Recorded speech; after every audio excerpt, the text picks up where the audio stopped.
Olá pessoal, tudo bem? Eu sou o Fernando Rocha e esse é o nosso Saúde e Bem-Estar começando agora. Nesse programa a gente vai falar sobre relacionamentos abusivos.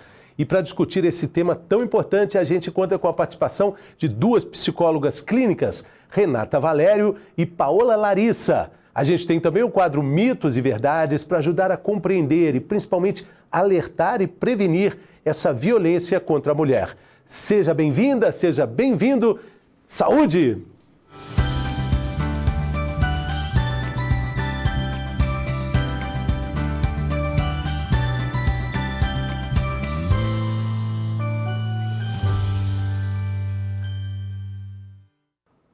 Muito bem, o nosso Saúde e Bem-Estar de hoje tem uma missão muito importante. A gente vai falar sobre um tema espinhoso, que às vezes pode até parecer repetitivo, mas ele é necessário, porque ele atinge muito diretamente a saúde mental das mulheres.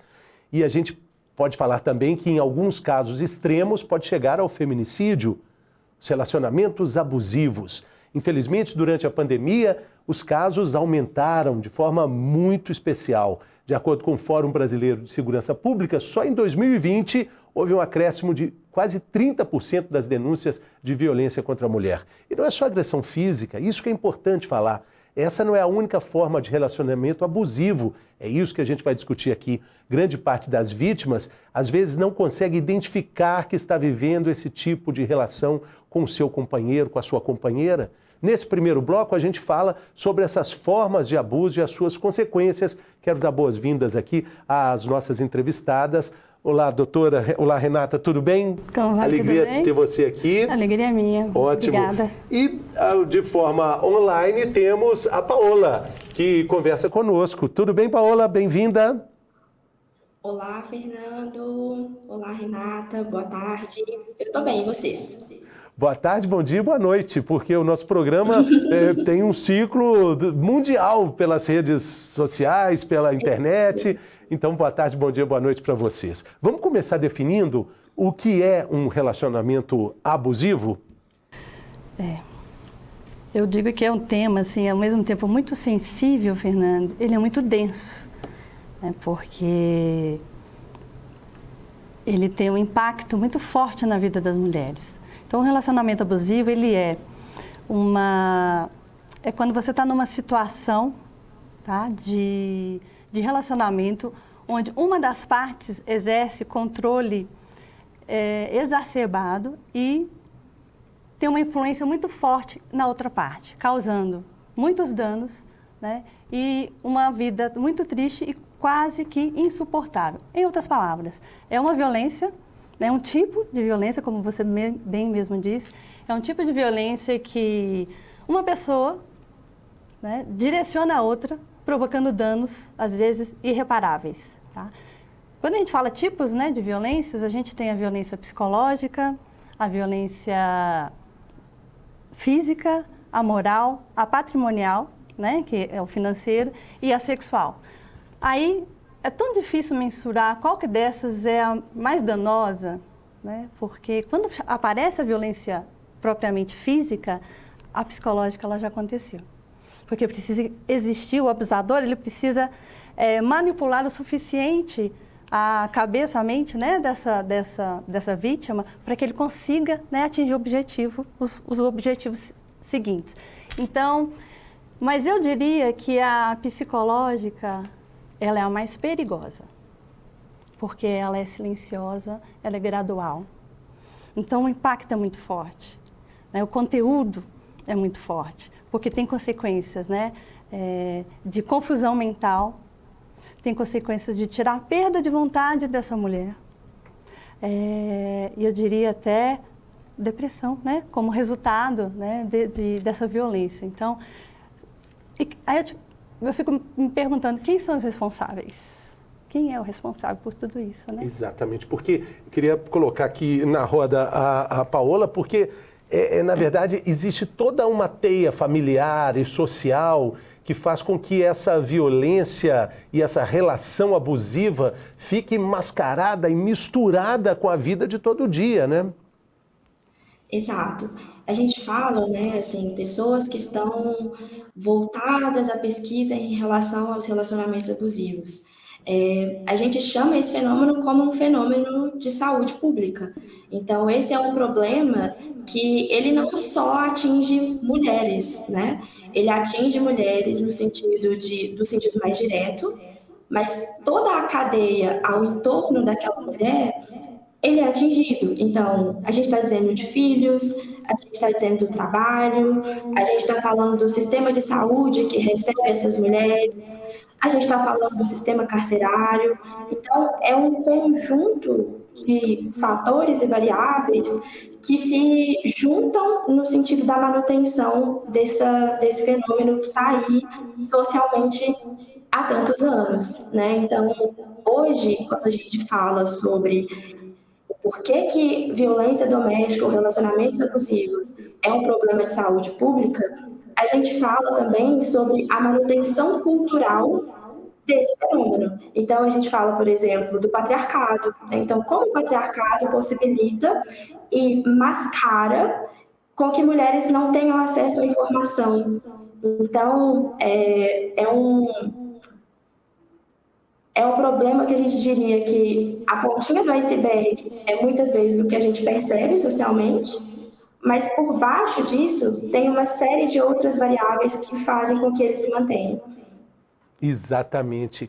E dentro dessas variáveis, a gente pode também fazer aqui um alerta para os sinais que aparecem no caso do abusador, desde dos primeiros pontos de conquista, no namoro, ali no que parece ou se mistura de forma errada com o que a gente pode chamar de amor, mas que é um ciúme. Falando, mas é ciúme, ele é ciumento. Na verdade, se a gente analisa aí o fio da meada, existem vários sinais que estão evidentes. Sobre isso que eu queria falar. São vários sinais. Eu vou, a princípio, assim, listar alguns. Eu acho bem. até interessante, assim, quem estiver nos assistindo, pega um lápis, pega um papel, né, e vai escrevendo sim, não, porque quando a gente visualiza, quando materializa, você sai do problema, você consegue ver ele um pouco a parte do que está acontecendo. E quando você olha para aquilo, você fala, opa, isso está acontecendo comigo. Tá, Né? vou só falar com a Paola, que pode também citar mais sinais também. Olha só, nosso programa Saúde e Bem-Estar, falando e fazendo um alerta importante, quais são os sinais de relacionamentos abusivos desde o início do relacionamento. Falando do namoro e toda essa trajetória. A questão é, pegue um lápis e comece a anotar, vamos fazer o check de algumas questões aí. Vamos lá. São 3 fases. Ainda não vou dar os sinais, não. Só estou introduzindo. 3 fases. Tem a fase inicial, né, que é a fase de tensão. Tem a fase, que é a segunda fase de explosão, né? E a terceira é a fase da lua de mel. Olha que interessante, tá? A gente já volta lá. Então, os sinais, a gente não, né? Eu observo, né? A literatura também demonstra, as próprias mulheres nos seus relatos, né? Depois que elas vão perceber que isso acontece. Um dos sinais, ele constantemente te deixa para baixo, desqualifica os seus êxitos, ele te deixa confusa, os pensamentos ficam confusos, você tem dúvida se o que ele está dizendo é verdade, se não é. E esse, eu acho que é tão importante, porque quando já está nesse nível, a maioria das mulheres, quando já está muito confusa, a probabilidade de ela estar num relacionamento abusivo é muito grande. Se ela tinha certeza de uma coisa e de repente ela para de ter certeza daquilo que ela tinha certeza, provavelmente já houve uma manipulação suficiente para aquilo ali, para que ela já pudesse ter perder a noção de realidade de si e do mundo e do outro. Né? E a loucura que você está falando aí, ela passa a ser acusatória. Fala assim, você é maluca. Você é maluca. Você é louca. Você está maluca. Não é assim. E ela passa a pensar assim, mas será que eu estou errada mesmo? E começa a acreditar de fato naquilo. Né? Então, outros sinais que são muito invisíveis, começa a isolar essa mulher, a vítima, da família, dos amigos, e ela nem percebe. Começa a falar em tom de voz mais alto, grita, principalmente quando estão isolados. Ele deixa as vontades dela de lado. ele bloqueia ela num aplicativo, numa comunicação. E quando a gente bloqueia, olha só que interessante, né? Olha como que é o jogo da manipulação. Se eu te bloqueei, eu não quero mais falar com você. Você vai ter a sensação de que está sendo abandonado. Então é um jogo muito violento e perverso. E quando existe esse isolamento de famílias e amigos, é em prol de um amor, né? Não, fica só comigo. Exatamente. Ele parte do princípio de que a família está contra ele, de que a família não gosta dele, de que a família não é boa o suficiente para essa vítima. E a vítima começa a acreditar também nisso. Né? Então isso é muito... E é interessante a gente pensar assim, quando a Paola fala, né, que é uma questão de saúde pública, né, eu acho que a responsabilidade é da família, é do poder público e é da sociedade como um todo, sim. A família... Preciso destacar aqui que o que acontece, né? Ela não quer se haver com esse problema, tem dificuldade de aceitar essa relação e ela se isola também. Então a família, o que ela poderia... Quando tem família, né? Porque a gente vai ver que na maioria das vezes, quando se está no relacionamento abusivo, a estrutura familiar, né? Que a família, ela é o agente, né?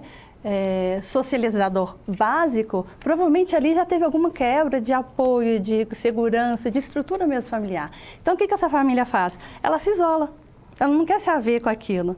E aí, quando a mulher já está nesse tipo de relacionamento, ela vai ter apoio com quem? Aonde? Então, isso reforça ainda mais o comportamento dela de continuar com o abusador. Sim, sim. Paola acompanhando a gente aqui online. Você quer acrescentar mais algum item aí? Tem vários, né? Sim, eu queria... eu acho que tem algo importante, né, quando a gente está falando do início da relação. Então, muitas mulheres chegam assim na clínica, né, no atendimento e falam: será que tinha como ter percebido desde o início? E acho que tem um imaginário social também de que a violência doméstica ou o relacionamento abusivo ele se dá através da agressão física. Eu acho que a Renata foi muito coerente quando ela passou por todas as violências que hoje nós temos aí definidas pela Lei Maria da Penha, que é um importantíssimo dispositivo hoje no sentido da regulamentação, da punição e também de forma de proteção dessas mulheres, né, vítimas da violência doméstica. Então, o que no início, talvez, a gente consiga perceber ali como algo que já demonstra sinais de uma relação que caminha ou potencialmente pode caminhar para um relacionamento abusivo? Um começo, né, muito intenso. Então, aquele relacionamento que é muito rápido, né, e ele é muito intenso, ele tem uma transformação na vida daquelas pessoas que estão se relacionando. Isso não é regra no sentido de todo relacionamento que começa muito rápido é um relacionamento abusivo? Não. Mas se a gente acompanha e percebe essas 3 variáveis, né? Então, um relacionamento muito rápido, muito intenso e com muita transformação, existe uma chance, sim, de fato, desse relacionamento caminhar para um relacionamento abusivo. Então, quando eu estou falando rápido, é rápido no sentido de vocês passam muito tempo juntos, vocês ficam a maior parte do tempo juntos, e aí quando percebe, já passou de se conhecer para um namoro, e às vezes do namoro para o intervalo de morar juntos, isso tudo acontecendo num curto espaço de tempo. E aí outra variável que eu acredito que a gente precisa demarcar é que, obviamente, todas as relações, elas possuem algum nível de conflito, né? Então, não é isso que a gente chama de relacionamentos abusivos. O que a gente vai chamar de relação abusiva é um relacionamento que a base dele é a diferença de poder. Então, existe uma pessoa, né, que tem mais poder que a outra e ela vai determinar o que a outra vai acessar ou não. E aí o outro componente que a Renata já trouxe é em relação ao isolamento social. Então, essas 4 variáveis, eu diria, mostra para a gente ali sinais, alertas de um relacionamento abusivo. Interessante, 3 itens muito legais. Queria chamar a atenção porque a Renata falou de uma fase chamada lua de mel, depois de uma fase chamada explosão. É aquela situação que o casal faz as pazes depois de uma briga e fica tudo bem, e aí todo mundo diz, olha, eles brigam, mas depois eles fazem as pazes, aí um fala pro outro, eu te amo, um fala, eu também. Essa é a lua de mel? Exatamente isso, né? Como a Paula colocou, tem no início, né? Essa fase, essa que ela colocou ainda antecede, né? A fase da paixão, a fase Sim, ali. Né? Do eu te amo, do 24 horas. E aí, por livre e espontânea vontade, a gente está falando de uma mulher, né? A gente está falando de um relacionamento, porque é a parte mais frágil dessa relação que acaba sendo assimétrica, não é uma relação equilibrada, né? Mas aí essa mulher vai dizer, eu não quero nem ficar mais com minhas amigas, eu encontrei o meu príncipe encantado, né? Pois é, e é muito importante ela ter a consciência dessas fases, porque se ela já percebe essa relação nessa primeira fase, ela tem uma grande chance de não passar para as fases seguintes. Então, isso que a Paula trouxe de um relacionamento muito intenso, pode ser que dê tudo certo? Pode, né? Um casal maduro, que já teve experiências, que já sabe o que quer, que já sabe muito de si, isso pode acontecer, mas quando não, ela tem essa fase de amor, né, incondicional, vamos dizer assim. Ele promete fundos e mundos, ele promete família, filhos. E se ela não vai ou morar com ele, ou se ela não mantém esse relacionamento, né, mais intenso com ele, ele já começa, você não me ama o suficiente. Então ele já começa, você não me ama, você está desconfiando de mim. Aí vai para a primeira fase, que é a da tensão. A tensão é aquela fase que é uma também dos sinais. Se a mulher sente, né, porque a gente, a mulher, ela tem, por natureza, um instinto, né, se ela sente, né, que ela precisa pisar em ovos o tempo todo nessa relação, ela já está numa fase de tensão muito esquisita, ela precisa prestar atenção. Então, essa seria a fase de tensão na hora que ele já humilha, né, ele já passa a fazer ligações ao vivo para saber onde que ela está, com quem, que roupa, qual roupa íntima que ela está usando, a cor, o tamanho, né? Querendo controlar, se ele tem o controle da vida financeira dela. Então, são todos elementos que é uma tensão, ainda não chegou na outra fase, né? Então, quando o relacionamento já não é mais aquilo que era no início, Paula trouxe isso, ele já não é mais o mesmo. Então, são todos elementos, assim, que colocou sim, não, quantos sim tem aí? Se tiver no mínimo uns 4 sim, a chance de estar num relacionamento abusivo é muito grande.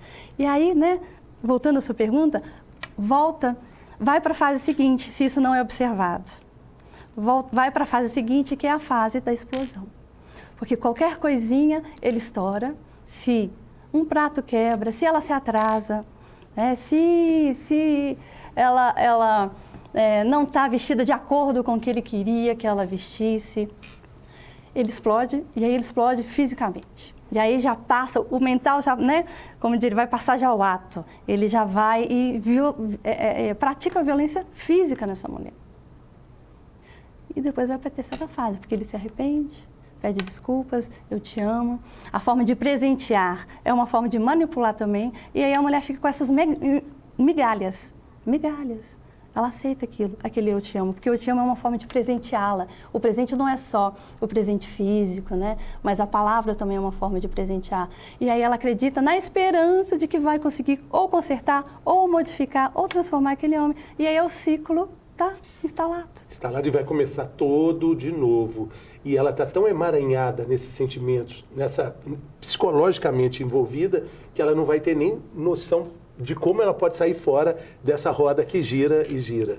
E ela pode ter até consciência já, que ela está no relacionamento, mas ela já não tem força suficiente, ela já está tão frágil, isolada, lembra? Está isolada, não tem mais família, não tem mais amigos, às vezes mora em outro país, né? Não tem recursos, não tem independência financeira. Ou tem filhos, ou seja o que for, ela vai ficando nesse lugar, nesse emaranhado, né? Sim. Então, por isso que eu volto a dizer que a responsabilidade é social de todos nós, de certa forma. E é muito importante a gente falar que, Paula, a gente falou que na pandemia esses eventos cresceram muito porque essa convivência acabou ficando mais intensa ainda por questões até sanitárias, mas ela envolve todas as classes sociais, né? Exato. Eu acho que eu queria pegar um ganchinho assim na fala da Renata sobre o quanto que esse ciclo ele se mantém e quais são os possíveis dificultadores para uma saída, né? Então, a gente está dizendo que nós mulheres, a gente tem um pouco não, né? Mais barreiras para acessar o mercado de trabalho, mais barreiras para acessar o mercado de trabalho de forma equânime, né? De forma igualitária aos homens. E aí, pensando na maneira e na construção que nós fomos ensinadas, em que a mulher ela vai se colocar, né? Ou ela foi colocada numa posição de cuidado e o homem sendo colocado no lugar de provedor. Então, muitas famílias, quando elas se formam, elas colocam, né, elas se enquadram numa estrutura de o homem que vai trabalhar e a mulher que vai cuidar, né? Cuidar da casa, cuidar dos filhos, cuidar dos bens, enfim. E aí, essa divisão, ela já contribui para que mulheres estejam mais vulneráveis financeiramente dentro das relações. E aí, se uma mulher, ela tem filho e ela não trabalha, a gente está dizendo de uma mulher que tem menos chances ou mais dificuldades de sair de uma relação abusiva, porque ela já tem ali uma dependência instaurada. Ela tem mais dificuldade de acessar as portas de saída, né? E voltando nisso que você está dizendo, né, sobre classes sociais, o relacionamento abusivo atinge todas as mulheres, seja elas em cor, raça e classe social. Só que nós podemos, né, estatisticamente, comprovadamente, acessar que as mulheres negras e mulheres pretas, elas são mais atingidas também por esse fenômeno. E isso demarca, né, uma outra questão que é a questão de classe social. E aí, quanto menos informação essa mulher tem, menos chances, né, de identificar que está numa relação abusiva ela tem. Então, é uma outra variável que a gente precisa considerar como fator de dificuldade de acessar a saída dessas relações. Exatamente. E tem também um outro fator, até meio que aceitado na sociedade, né? Quando a mulher consegue sair, sabe lá como, sabe de que forma, sabe com quais machucados ela consegue sair, é muito comum quando ela se envolve de novo num outro relacionamento, alguém da família, algum amigo, e tudo acontece de novo com outro parceiro, vem aquela velha acusação. Fulana tem o dedo podre para escolher parceiro, né? Porque arrumou outro cara complicado. Mas, na verdade, é um ciclo que a Paola falou no início, que vem do nosso patriarcado, que não dá chance para ela sair desse ciclo vicioso, né? Fernando, vem dessa herança, né, patriarcal, que é a ideologia, né, da supremacia do masculino em relação ao feminino, mas também tem uma outra questão, né, que é a base familiar, os modelos, a nossa referência familiar. Como que foi? A gente tem que pensar, essa mulher precisa pensar, talvez, ou quem vai cuidar dela, qual foi a nutrição psicológica? Desde sempre. Qual o alicerce está ali? A gente aprende a ser gente em casa, né, e na sociedade, porque nós somos um pouco... não é que nós somos um pouco, né? Não é só dentro de casa, é na escola, nas instituições, né? A família, a cultura, as crenças, tudo isso vai formando, né, o nosso modo de ver e de atuar no mundo. Então, eu acho muito delicado, inclusive, quando algumas mulheres, as próprias mulheres, né, os familiares, seja o que for, você gosta de sofrer. Você está nesse relacionamento porque você gosta. É mulher de malandro. Eu entendo que isso é uma... Outra violência. Outra violência. Porque o que precisa ser verificado, analisado e cuidado é o que levou essa mulher, né, a manter esse tipo de relacionamento que ela ainda reproduz. Ela continua reproduzindo. E quando consegue sair, repete de outra forma com a mesma pessoa. E não é só a mulher, é um homem também. Então a gente tem que olhar, né, porque um casal, quando ele inicia uma relação, não começa do zero.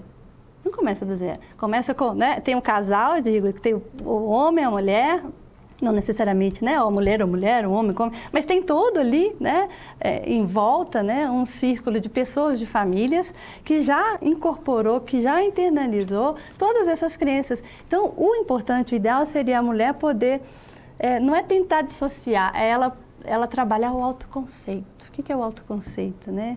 Adquirir a confiança, adquirir o sentimento de segurança e de... Autossuficiência também. Autossuficiência. Por exemplo, né, vamos supor aqui que na maioria das vezes, né, um abusador e aquele que é abusado, na maioria das vezes teve uma estrutura familiar muito precária. Então, se dentro da família dessa mulher teve uma mãe ou um cuidador, né, muito ausente, cuidador não, uma mãe muito relapsa, negligente, e um pai ausente, por exemplo. Então, estou falando dos dois, mãe e pai, né? Se teve muita competição entre a mãe e a filha, estou falando do ponto de vista meu da clínica, né? Então, que eu observo muito isso. Se teve muita competição entre a mãe e a filha, isso vai ter engendramentos futuros dessa mulher competir com todo o entorno, né? Se teve uma educação muito rígida do ponto de vista do comportamento, das atitudes, do estudo, né? De organização, que tem que fazer tudo muito perfeito. Olha para você ver, a gente vai internalizando que tudo na vida tem que ser perfeito, que ela não pode errar. E aí é um prato cheio, né? É um solo fértil para o abusador falar assim, você não é boa o suficiente para mim. É muito sério, muito complicado. Então, por mais que ela tenha consciência, ela precisa fazer esse acesso, ter esse autoconceito, né, de confiança nela mesma, de descobrir, de conseguir que ela se redescubra. Se redescubra. Né? Paola, na sua vivência clínica aí, como é que você lida com essa questão de que às vezes a mulher, a culpa acaba sendo dela, né? Você não sabe escolher. De novo, um cara complicado. Sim, eu acho que essa é uma fala que atravessa a vida das mulheres, né? Em sua maioria, elas escutam muito isso. Elas já estão isoladas, eu acho que esse é um dificultador também, de não ter compassividade, de não ter acolhimento, de não ter compreensão. E a gente tem que tomar muito cuidado com essa fala, né? Porque vamos pensar assim, né, Fernando, se o abusador, ele de cara viesse com uma plaquinha, assim, de que ele é um abusador. Quem escolheria isso, né? Quem escolheria entrar numa relação que já tinha ali todos os sinais categoricamente evidentes? Uma mulher não entraria. Mas acho que isso que a Renata ela falou, acho que isso é um ponto importante, né? Mulheres que são filhas de relacionamentos abusivos, elas têm uma grande probabilidade de não conseguir perceber que estão numa outra relação abusiva. Porque a base de amor, a base de referência, de cuidado e de relação que ela tem são de relações conturbadas. Então, o que a gente fala é um fenômeno de naturalização. Se você cresce num lar em que, ora você apanha e depois alguém diz que te ama e por isso que ela te corrigiu, você cresce, se desenvolve acreditando que amor e violência são coisas iguais ou sinônimos, talvez. E aí essa mulher, ela cresce sem um referencial de cuidado, de afeto, de respeito. E aí quando ela encontra um parceiro que reproduz coisas que ela tenha vivido na vida dela, na infância ou na adolescência, ela não consegue perceber que aquela relação oferece algum tipo de risco ou é uma relação com potencial destrutivo. Então, isso é algo que a gente precisa entender, que muitas mulheres, elas permanecem nas relações por falta de informação, por falta desse entendimento dos padrões familiares que geraram essa naturalização da violência, e também porque quando ela tenta sair, tenta acessar, muitas vezes ela encontra barreiras, inclusive dessas falas, né? Que ou ela ficou porque quis, ou ela ficou porque ela gosta de apanhar, é aquele famoso, né? Aquela famosa frase, mulher de malandro, e as pessoas dizendo, né? Briga de marido e mulher, ninguém mete a colher. E aí uma mulher que está potencialmente vulnerável, sem acesso, sem pessoas que podem olhar por ela e dizer assim, olha amiga, ou irmã, ou filha, tem alguma coisa de errado acontecendo nessa relação, vamos conversar, vou te trazer aqui mais para perto de mim. Como é que ela vai ver isso, sendo que ela está emaranhada nisso tudo e sem conseguir entender que aquela relação, ela de fato oferece algum nível de risco? Exatamente. Bom, você acabou antecipando aí um dos temas que a gente vai abordar no nosso Mitos e Verdades. Essa eu acho que é a frase clássica em briga de marido e mulher: ninguém mete a colher. Será que isso é mito ou verdade? É sobre isso que a gente vai falar no próximo bloco. A gente faz um rápido intervalo e a gente volta com o nosso quadro de mais sucesso em todo Saúde e Bem-Estar, que é o Mitos e Verdades. Vamos para o intervalo e voltamos? Então tá combinado, daqui a pouco a gente está de volta.